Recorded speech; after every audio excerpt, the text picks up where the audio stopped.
Muito bom dia a todos e queria começar por cumprimentar os meus ilustres colegas de painel e agradecer a sua presença para nos ajudar a refletir sobre este momento de profunda mudança que estamos a atravessar.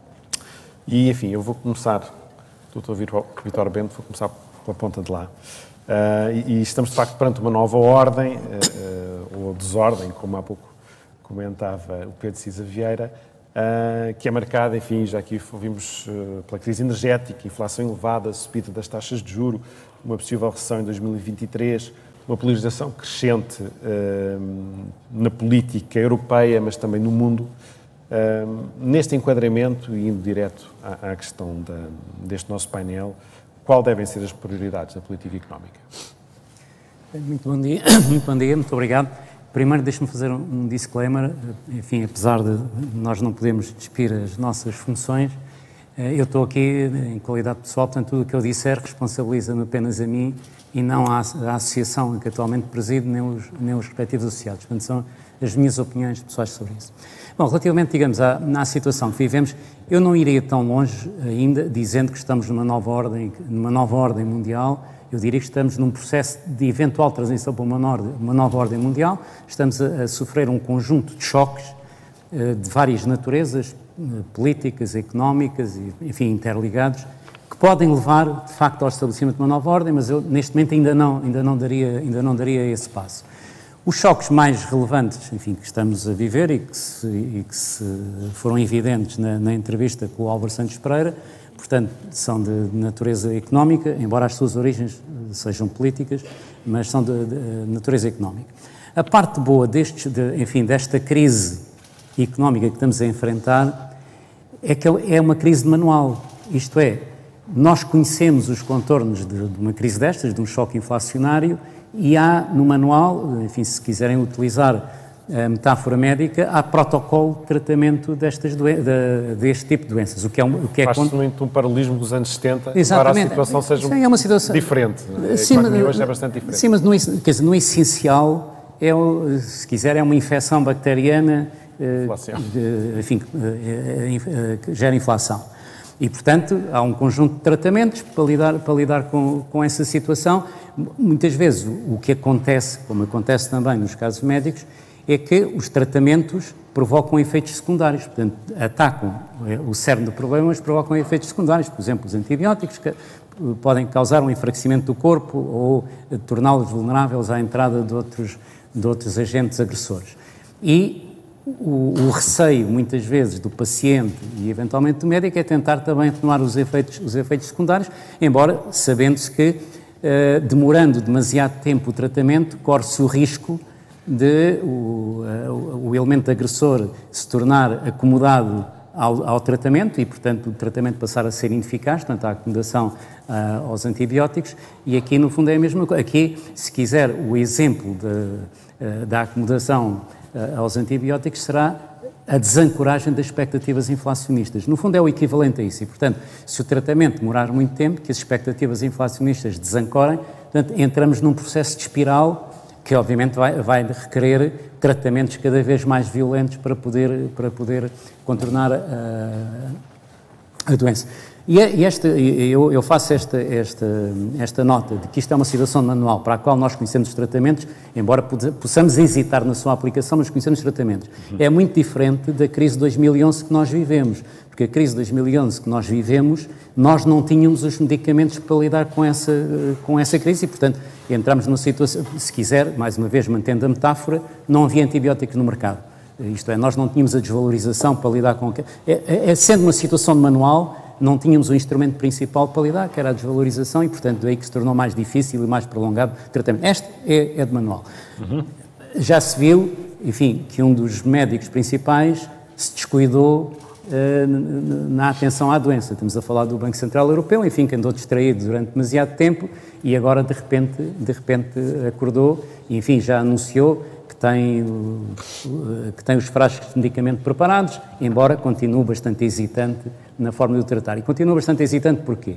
Porque o Banco Central atribuiu-se a si próprio um conjunto de objetivos políticos que estão para além do mandato que o tratado lhe atribui, o mandato que o tratado lhe atribui, basicamente, é a estabilidade de preços. Mas, entanto, pelo caminho foi-se atribuindo um conjunto de outros objetivos e isso torna difícil a sua compatibilização. Porque tem apenas um instrumento. Distraiu-se do foco e, portanto, daí, utilizando também, enfim, uma metáfora muito utilizada, tirou os olhos da bola. E, portanto, isso demorou a reagir.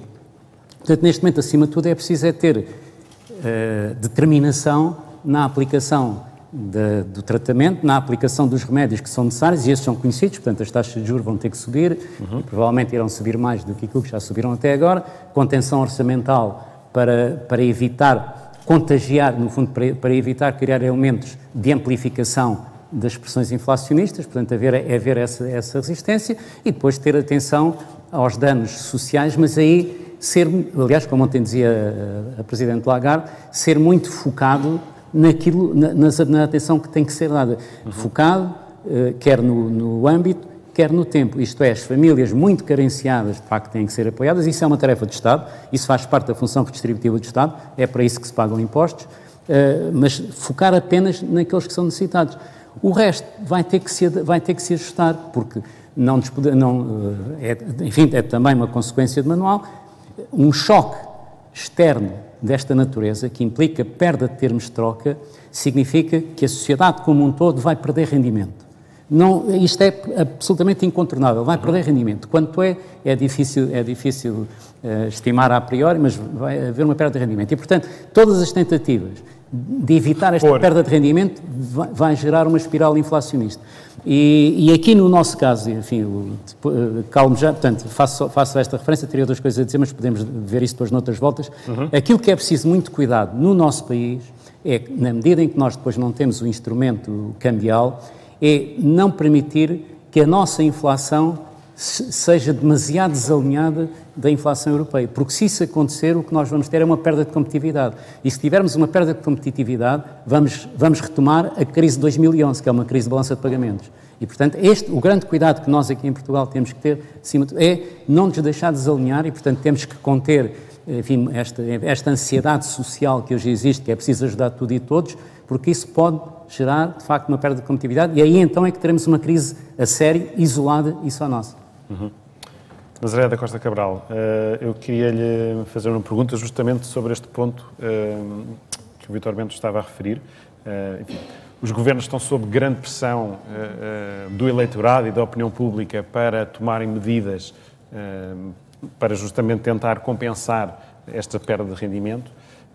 Vemos vários países a fazer aquilo o contrário que as instituições têm recomendado, que é medidas mais em banda larga para toda a gente e não concentradas. Enfim, Portugal também é um desses casos, portanto, que tomou medidas bastante alargadas. Concorda que essa não é a abordagem correta neste momento? Bom, de facto, neste momento, antes de mais nada, queria agradecer o convite e, em nome do Conselho das Finanças Públicas, também queria fazer exatamente o mesmo reparo. Aquilo que disser também acaba por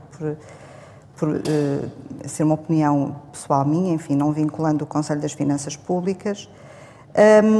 De facto, neste momento, a opção que tem sido seguida pela generalidade dos Estados, ela tem sido a procura de termos aqui medidas comuns à generalidade das famílias, às empresas, sem haver aqui, de facto, uma preocupação de seletividade, não é?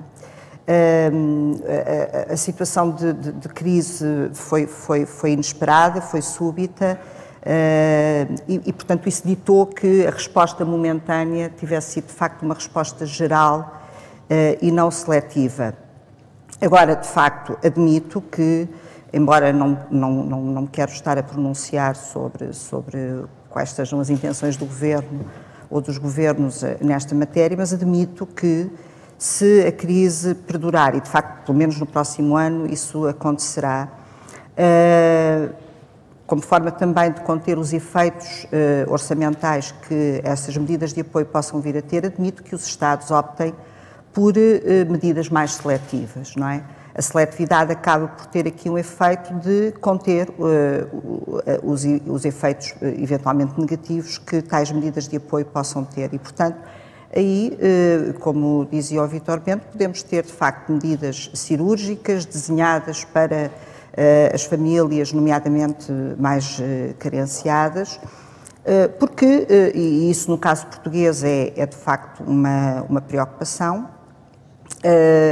nós temos um conjunto de condicionantes e de restrições que, porventura, até outros países não terão, nomeadamente a nossa restrição, que é a dívida pública. E temos aqui uma obrigação, de facto, uma condição muito importante, que é de mantermos, sermos capazes, de facto, de manter essa mensagem externa, enfim, para o exterior, para as instituições internacionais, para os mercados, de que estamos, de facto, apostados em continuar o esforço de redução da trajetória da dívida pública no produto, porque isso significa que, num momento que é um momento de vulnerabilidade e de preocupação, isso significa que o país consegue manter um perfil de credibilidade que depois é interpretado pelos mercados, não é? E sabemos Portugal tem que isso. ser especialmente cauteloso. Tem que ser muito cauteloso, não é? O Conselho das Finanças Públicas tem chamado a atenção justamente para o facto da nossa dívida pública ser uma dívida vulnerável e volátil, muito, digamos, dependente daquilo que são as alterações de sentimento de mercado, por assim dizer, e, portanto, a qualquer momento, enfim, os spreads que neste momento têm estado de alguma forma estabilizados em relação à Alemanha, das nossas taxas de juros em relação à Alemanha, têm estado num perfil estável nos últimos meses, mesmo já com a crise, com esta crise inflacionária a decorrer. É importante que isso assim aconteça e que isso assim se mantenha. Portanto, estamos sempre numa situação de vulnerabilidade. Mas já agora, e portanto daí concordo que possa ser de facto necessário que essa escolha mais fina, mais seletiva de um conjunto de medidas particularmente dirigidas às famílias mais vulneráveis. Agora, também temos de facto aqui que pensar ou verificar que, enfim, as famílias portuguesas também, de um modo geral, têm rendimentos que não são elevados. Como eu tive a oportunidade de assinalar, há um aspecto que também nos preocupa, que é a questão, digamos, do aumento dos custos de financiamento, aliás, que o Vítor Bento também já falou, e o professor Alves Santos Pereira também. Portanto, a questão de que as famílias, de facto, vão enfrentar a breve trecho o aumento dos custos de financiamento, isso, obviamente, que é um custo acrescido. Porventura, muitas das famílias não, digamos, internalizaram na altura em que assumiram esses créditos, malgrado, de facto, as cautelas que hoje em dia existem na concessão de crédito e que não existiam no passado, mas a verdade é que muitas não internalizaram uma alteração. Exatamente, e portanto isso vai, de facto, alterar as condições e a capacidade financeira das próprias famílias e isso é, de facto, um problema e é uma fonte de preocupação. João Moreira Rato, este novo ciclo de política monetária tem também um impacto grande sobre o sistema financeiro, não é? Por um lado, vai permitir aumentar a margem financeira dos bancos, por outro, enfim, temos esta situação que a Ana Zé da Costa Cabral referia, que é uma pressão acrescida sobre as famílias e as empresas e, portanto, o risco de termos um aumento do incumprimento. Como é que vê este novo enquadramento a mexer aqui com o sistema financeiro? André, obrigado pelo convite ao ECO. Se me faz uma pergunta sobre o setor financeiro, vou ter que dizer o mesmo que o Vítor. Eu não estava à espera de dizer isso, mas falo só em termos pessoais, não em nome do Banco CTT. Eu penso que, em termos do sistema financeiro europeu, estamos no melhor lugar do que já estivemos. Ou seja, os bancos em si estão menos dependentes de financiamento por grosso, ou seja, estão menos financiamento de mercado, estão mais dependentes de depósitos e do Banco Central Europeu, não é? E por isso, de alguma forma, os bancos também estão melhor capitalizados. Portanto, o sistema financeiro europeu penso que está aborda esta crise com menos fragilidade. Isso também se aplica a Portugal? O que também se aplica a Portugal. Agora, o que não quer dizer que a situação económica que é criada pela subida de taxas não tenha um impacto na acumulação de mal parado, um impacto normal do ciclo económico, na acumulação do mal parado, e que também não faça com que haja alguma restrição de crédito, ou seja, uma certa retração de crédito que venha deste efeito das condições económicas, não é? Porque o que eu gostava de acrescentar ao que disseram o Vítor e a Nazaré é que, neste momento, eu penso que estamos numa situação de grande incerteza, não é? Como já não estávamos há muitos anos. E qual é a grande incerteza? A grande incerteza é que nós, na realidade, não sabemos se os bancos centrais vão conseguir ou não ser eficazes na sua luta contra a inflação. Ou quão eficazes vão ser na luta contra a inflação. Os mercados, neste momento, até estão otimistas, não é? Porque estão à espera que daqui a 2, 3 anos a inflação volte perto do objetivo de 2, 3% nos Estados Unidos e na Europa. E seja possível aliviar a política monetária. Mas a realidade é que até agora a inflação talvez esteja agora a chegar ao pico, não é? Talvez esteja... E ainda não se está a ver uma grande eficácia das políticas monetárias na luta contra a inflação. E esse é um problema, porque, lá está, voltando aqui à analogia do Vítor Bento, nós não sabemos se os antibióticos, por enquanto, estão a ter, que tipo de impacto é que estão a ter e quais são as doses que ainda vamos ter que utilizar. Ou seja, quanto maior for a dose a utilizar, maior será o impacto na economia, maior será a retração económica e maior aí será a retração dos bancos em termos de crédito durante este ciclo. Mas essa é uma grande incerteza que ainda não está resolvida e que de alguma maneira pode fazer com que o preço a pagar pela luta contra a inflação em termos de recessão económica seja maior do que se está à espera. A verdade é que inclusive o Conselho das Finanças Públicas tem vindo sempre nos últimos relatórios a atualizar para baixo as previsões de crescimento. Portanto, o que não quer... Nesse ciclo, não é? Estamos nesse ciclo, portanto, nada nos garante que isto não continue, portanto, que o impacto desta luta contra a inflação seja maior do que se está à espera. Até porque não tivemos inflações a este nível desde os anos 70. E nos anos 70, quando se lutou contra inflações deste nível, por exemplo, nos Estados Unidos, pagou-se um preço elevado em termos de evolução da economia, crescimento económico. Dr. Vítor Bento, eu ia justamente a esta questão da eficácia da política monetária para lhe perguntar se ela de facto pode ser eficaz se aquilo que na verdade está a causar a inflação, puxar os preços para cima, é uma crise de oferta de energia que o BCE não controla. Neste contexto, enfim, o antibiótico vai ser mais difícil ainda de funcionar. Não, quer dizer, não necessariamente, já depende da profundidade da infecção, isso é que no fundo poderá determinar a eficácia do antibiótico. Mas deixe-me dizer duas coisas. A primeira, enfim, é um facto estilizado para quem estudou a economia monetária, enfim, parte da minha carreira foi nessa área.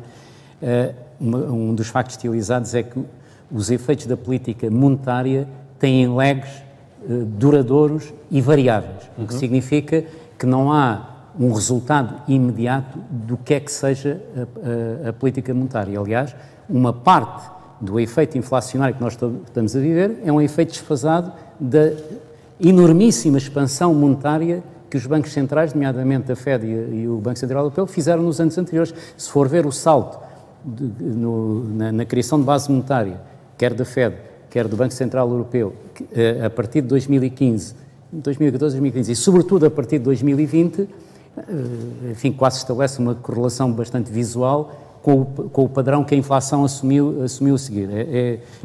A correlação visual, obviamente não vou discutir se há correlação. Ainda estamos a viver desse tempo dos estímulos. Aliás, outro dos efeitos, uma das razões porque o efeito inflacionário se perdeu de vista, foi porque ele foi transmitido ao mercado dos ativos. Isto é, ele refletiu-se primeiro no mercado dos ativos. E, se quiser, uma das consequências maiores para as famílias foi no preço da habitação. E esse vai ser irreversível, porque as pessoas já compraram a casa, já têm.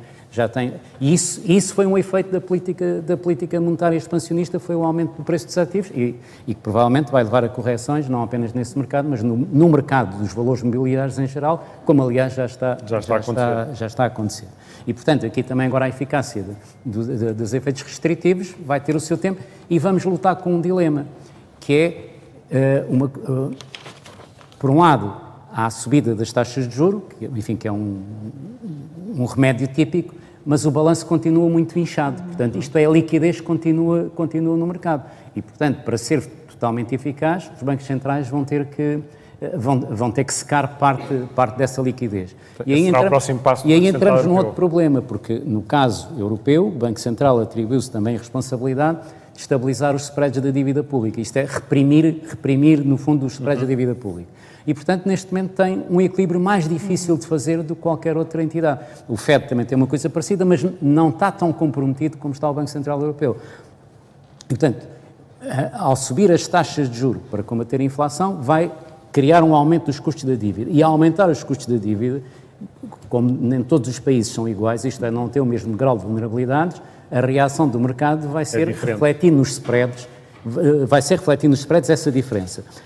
Como o Banco Central está comprometido em estabilizar os spreads, vai ter que manter, provavelmente, uma expansão monetária maior do que aquilo que seria compatível com a inflação. E, portanto, este equilíbrio que o banco vai ter que fazer é inédito na nossa experiência, enfim, na experiência histórica. Mas não há o risco, enfim, depois dos bancos centrais terem sido complacentes em relação à inflação, não há o risco agora do paciente morrer da cura? Não, isso quer dizer, pode sofrer mais ou menos, morrer da cura certamente não vai morrer, mas também há outra coisa que é importante ter presente e que também é sempre é recorrente. Já nos anos 70 e 80 havia sempre essa esperança, é que se consegue controlar a inflação nos 5, 6, 7%.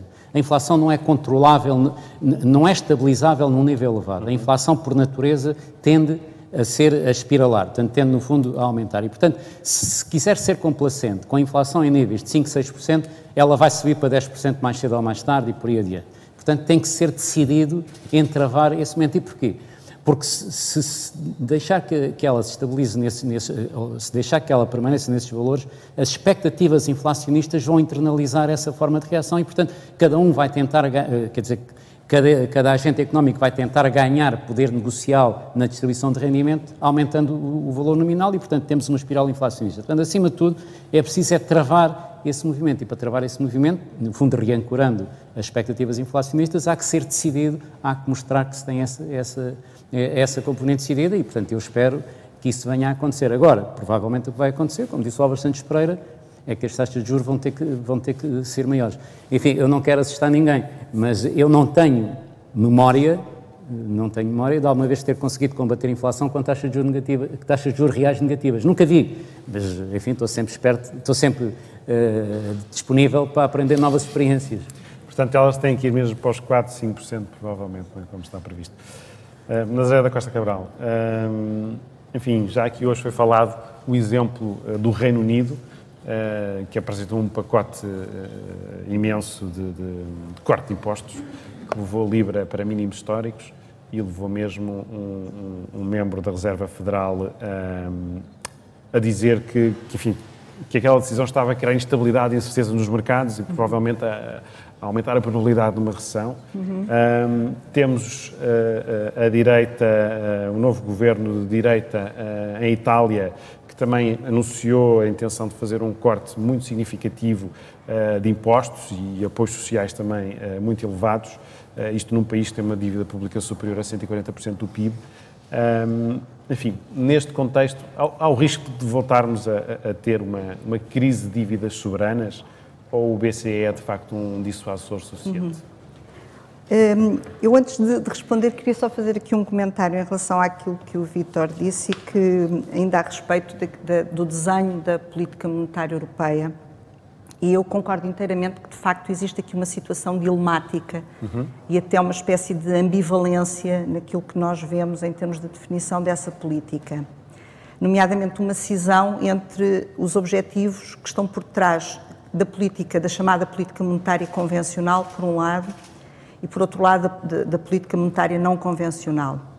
De facto, em relação à política monetária convencional, podemos discutir se de facto a reação foi tardia, admito também que sim, mas a verdade é que, enfim, o Banco Central Europeu está em linha com aquilo que, no fundo, está a ser a resposta da generalidade dos bancos centrais. Portanto, o aumento das taxas de juros, como forma de conter estas mesmas tensões inflacionistas, mas, ao mesmo tempo, há aqui também um outro objetivo muito importante, que não se põe porventura da mesma forma relativamente àquilo que é o mandato dos outros bancos centrais europeus, que é o papel, digamos, também de evitar esta depreciação do euro face ao dólar, não é? Também muito da nossa inflação acaba por ser importada, porque o preço dos produtos energéticos estão referenciados em dólares e, portanto, isso acaba por agravar a própria situação de inflação que por si só já existe.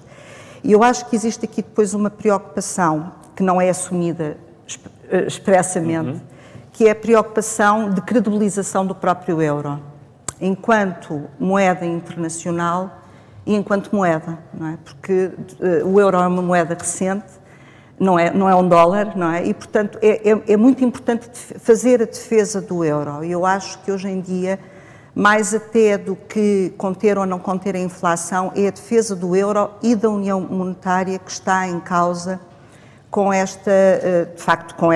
com este alinhamento da política monetária convencional em relação àquilo que são as ações dos demais bancos centrais. Mas, por outro lado, e esse é também o resultado dos problemas da União Monetária que não foram ultrapassados, não é?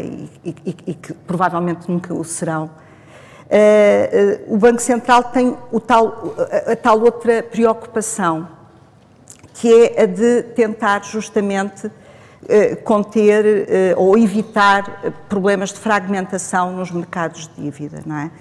E eu acho que isso explica, por um lado, o não abandono total dos instrumentos de aquisição de ativos ou dos programas de aquisição de ativos. Eles vão sendo progressivamente descontinuados, mas não abruptamente descontinuados, e justifica o lançamento deste novo programa de transmissão, de proteção da transmissão. Portanto, no fundo, garantindo que a transmissão, os efeitos de transmissão da política monetária se fazem de uma forma mais uniforme por todos os países da zona do euro e, nomeadamente, preservando os países mais endividados, como é o caso de Portugal, mas desde logo da Itália. Mas isso não acaba por dar cobro a que esses países possam adotar os tais apoios em grande escala, que é aquilo que o BCE não quer? Bom, de facto, essa prudência agora é requerida, não é? No Conselho das Finanças Públicas temos justamente pugnado por essa prudência e, de facto, o histórico da nossa dívida pública não nos deixa muito descansados e creio que, de facto, a margem é estreita. Mas, para além disso, há aqui uma outra fonte de preocupação, até porque a margem é estreita, não é? Quando temos, de facto, um espaço orçamental limitado, há que saber aproveitar as oportunidades, não é? Que nos são dadas. E eu creio que esta eventual redefinição, eu também alinho aqui também com o Vítor, no sentido de, eu não sei exatamente se estamos perante uma nova ordem mundial, se isto é o fim do multilateralismo, por exemplo.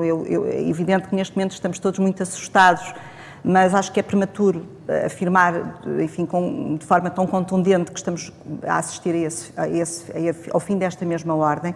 Mas eu creio que Portugal neste momento tem essencialmente dois desafios do ponto de vista da sua política económica e que, de certa forma, que nos remetem para aquilo que são as questões cruciais do crescimento da economia portuguesa e do crescimento potencial da economia portuguesa. Em primeiro lugar, e de facto nós temos aqui um conjunto de condicionantes que, historicamente, pelo menos nas últimas décadas, parece que nos remeteram para uma espécie de armadilha, não é? Armadilha de crescimento, armadilha de desenvolvimento. não fomos capazes de dar novos saltos tecnológicos, estruturais e de facto mudar um bocadinho o perfil da nossa economia, enfim, com todas as mudanças que têm ocorrido, apesar de tudo, é evidente, podíamos ter ido mais além. E eu creio que esta guerra e os efeitos dela e de toda, enfim, esta mudança do ponto de vista geopolítico a que estamos a assistir, nos remete para dois tipos acho que há aqui duas condicionantes que vão determinar, enfim, o nosso crescimento futuro.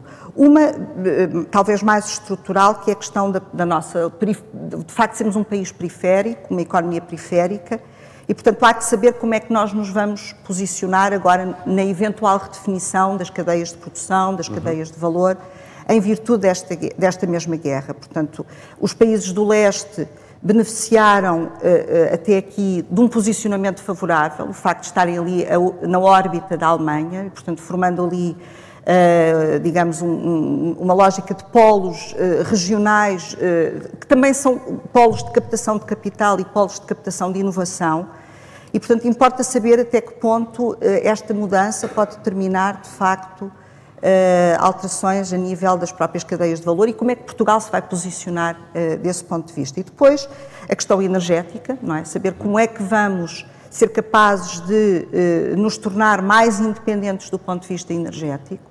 Eu acho que temos aqui um grande desafio. Acho que já podíamos ter ido mais longe, nomeadamente na diversificação das fontes de energia, entrando mais pelas renováveis e tentando desenvolver mais rapidamente não apenas tecnologias limpas, mas tecnologias mais baratas. E depois temos aqui uma outra condicionante que está, enfim, que é mais imediata, mas que eu acho que é muito, muito importante e o Conselho das Finanças Públicas sinalizou-a também, que é a questão do investimento, não é? Portanto, não se consegue construir capital se não tivermos investimento, não é? E realmente nós temos um problema de investimento produtivo, atenção, de bom investimento, de investimento com características produtivas, seja investimento privado, seja investimento público.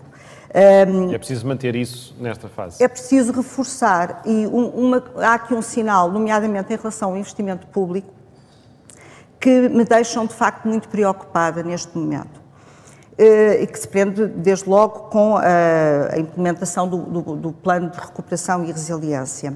Se nós observarmos, agora em 2022, a evolução, se nós observarmos a evolução em cadeia do investimento, da formação bruta de capital fixo e desde logo do investimento público, nós temos notado uma desaceleração ao longo do ano. Portanto, começámos com um bom desempenho do ponto de vista do investimento no primeiro trimestre e ao longo do ano o investimento, ainda que mantenha uma tendência de crescimento, mas é um crescimento cada vez menor. E no caso, particularmente do Plano de Recuperação e Resiliência, nós, neste exercício que fizemos, também já fizemos uma revisão em baixa dos níveis de execução do PRR para este ano e estamos a fazer uma revisão em baixa de toda a formação bruta de capital fixo também para o próximo ano. Portanto, eu creio que isto não são bons sinais, porque se nós em 2022, num contexto que ainda não era um contexto totalmente desfavorável ao investimento, porque o efeito das taxas de juros ainda não se fez sentir, já estamos a notar este perfil de desaceleração. Esse perfil vai se agravar em 2023. Ora, quando os custos de financiamento vão aumentar no próximo ano e, portanto, o ambiente já não vai ser tão favorável ao próprio, ao investimento em geral e desde logo ao próprio investimento público. E, portanto, estamos de facto preocupados. Há uma questão que é esta questão da fraca execução do próprio PRR.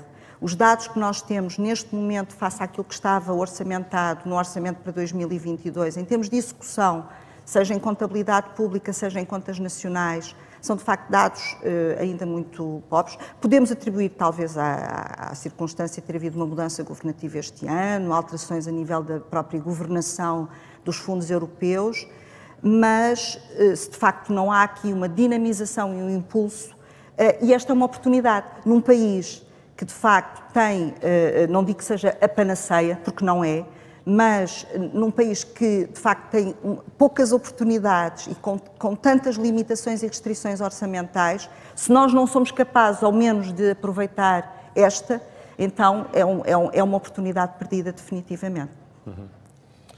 Sr. Moreira Rato, indo também à questão do painel, quais é que devem ser as prioridades agora da política económica face a este contexto? Claro. Mais investimento também? Sim, não, eu tenho o meu viés habitual, não é? Para mim, reduzir dívida nestas circunstâncias, dívida pública, acho que é crucial, não é? Acho que, de alguma forma, é o que se vai fazer, não é? Porque olhando para o que está a passar do ponto de vista orçamental, o que está a acontecer do ponto de vista orçamental é a receita está a aumentar, não é? Via impostos e muito graças à inflação. Também há revisões do PIB para cima, mas também muito graças à inflação, e a despesa não acompanha porque os salários dos funcionários públicos não estão a ser atualizados à inflação. Portanto, há uma margem de manobra muito grande orçamental que está a ser utilizada principalmente para reduzir a dívida.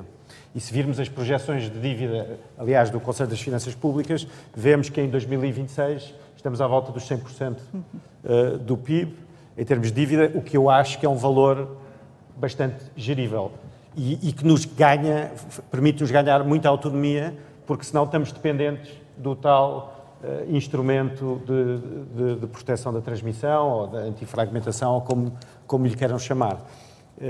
Esse instrumento, por sinal, eu acho que é um instrumento novo, foi criado pelo Banco Central Europeu e é um instrumento que, quanto a mim, foi bem desenhado.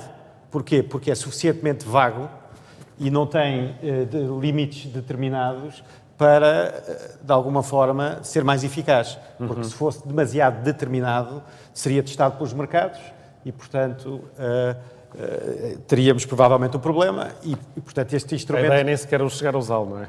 A ideia é muito parecida com aquela questão do whatever it takes, do Mário Draghi, que então era totalmente vago e o limite também não existia e, portanto, dessa forma, se conseguir manter a credibilidade, não é, na intencionalidade de o utilizar, pode ajudar muito realmente a estabilizar as diferenças de taxas entre os países da periferia e os países do Norte da Europa, mas isso não impede que nós, entretanto, façamos o nosso trabalho de casa, até porque não podemos esquecer que a economia neste momento está em pleno emprego. Não é? E, portanto, segundo a teoria económica, nós deveríamos ter déficits em desemprego e superávites em pleno emprego, de uma maneira assim muito caricatural, não é? E, portanto, nesta fase, faz sentido realmente ter medidas focadas nas famílias que estão a sofrer com os aumentos de taxas e com os aumentos de inflação. Quanto a mim, não faz sentido, como já aqui foi mais ou menos discutido, medidas generalizadas de apoio, até porque são contraproducentes numa fase em que se está a lutar contra a inflação, como disse o professor Álvares Santos Pereira na sua alocução, e, portanto, de alguma forma, o que é preciso agora é medidas que se foquem em quem tem mais dificuldades, por aumentos de taxa de juro e por aumentos de preços de combustíveis e redução de dívida. E, no fundo, isso é o que se está a fazer. Agora, está-se a aproveitar a subida da inflação e a ilusão monetária para, de alguma forma, como se tem visto e como tem sido muito discutido, de alguma forma cortar os salários reais dos funcionários públicos e também pensões em termos reais, não é? E, portanto, diminui, e com isso, com essa margem, tem-se reduzido a dívida pública. Enfim, nós estamos já em cima do nosso tempo. Não sei se há alguma questão da audiência... André, posso fazer só duas notas muito breves, uma séria e uma humorística. A séria, no fundo, é fazer um apelo para que se contenha a ansiedade social que tem vindo a ser expressa e que não se exacerbe essa ansiedade social, porque isso está a desencadear um campeonato de medidas populistas, um campeonato, no fundo, de propostas populistas, que, se vierem a ser adotadas, acabam por piorar a nossa situação e, no fundo, contrariar o cenário desejável que o João acabou por fazer. A segunda, a nota humorística, é que o dilema que o Banco Central hoje enfrenta coloca numa situação semelhante à dos ouriços para fazer amor. Não sei se sabem como é que os ouriços fazem amor. Com muito cuidado. Temos ali uma questão, e acho que conseguimos apanhar uma. Se calhar, pedir-lhe, se pudesse levantar, se calhar ouvimos melhor todos.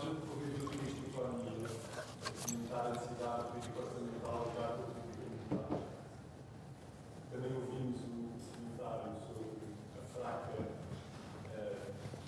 discussão do PRR, que é um debate que é feito de forma muito arbitrária e muito focado em ter um componente muito grande de construção, que é um setor que está a crescer. Juntando essas duas coisas, não devíamos tentar não executar o PRR e usar esses fundos, nomeadamente, para fazer Ok. Nazaré, não sei se... O único comentário é que, da forma como o PRR foi concebido, e tratando-se de facto de um fundo europeu, ele tem um impacto neutro sobre as contas públicas. E até por isso eu há pouco mencionava, enfim, se nós não formos aproveitar, até porque temos, do ponto de vista orçamental, o PRR não tem impacto, não é? E, portanto, essa é que é a forma. O desenho dessa figura, de facto, foi concebido no plano europeu e o seu propósito é esse. Aliás, essa para mim é uma preocupação, não é saber se os propósitos que estão por trás do PRR eu considero que são salutares. Ou seja, se nós nos recordamos, o Next Generation EU foi concebido, por um lado, como um instrumento de resposta conjuntural aos efeitos da pandemia, aumentando os elementos de resiliência dos Estados-membros, mas, simultaneamente, também vocacionado para uma dimensão mais estrutural, nomeadamente apoiando os países na chamada transição digital e transição ambiental, que são desafios que subsistem, que se mantêm, não é? Aliás, até, eu diria que eles foram exacerbados pela própria crise energética que neste momento estamos a viver, não é? E, portanto, acho que para as economias europeias, a começar pela própria Alemanha, e disso vai depender o evoluir da situação no próximo ano do ponto de vista macroeconómico e do ponto de vista económico, é saber até que ponto nós, Europa, os países europeus, vão ser capazes de se libertar o mais rapidamente possível do gás russo, não é? Do fornecimento. Isso é uma situação que se tornou emergencial. E, portanto, para isso, das duas uma, ou os países conseguem fornecimentos alternativos que não são mais baratos e também não são mais ambientalmente eficazes, antes pelo contrário, portanto, eles à partida até envolvem emissões de carbono superiores, ou então conseguem acelerar o processo de transição ambiental e, portanto, de transição para as renováveis. Portanto, aí o PRR já, enfim, poderá... Agora, saber se ele está bem definido, bem desenhado, nesse sentido, no caso português, nomeadamente, esse é outro debate, mas eu não queria entrar por aí. Não sei se querem acrescentar mais alguma ideia. Sim, eu já agora acrescentava no sentido do que a Nazaré estava a dizer. Isso, no fundo, do ponto deveria, provavelmente, em termos de desenho, faria sentido o PRR ter uma flexibilidade ao longo do ciclo económico, não é? Porque é o que está a dizer, numa fase em que há pressões inflacionistas, ter investimentos públicos fortes, não é?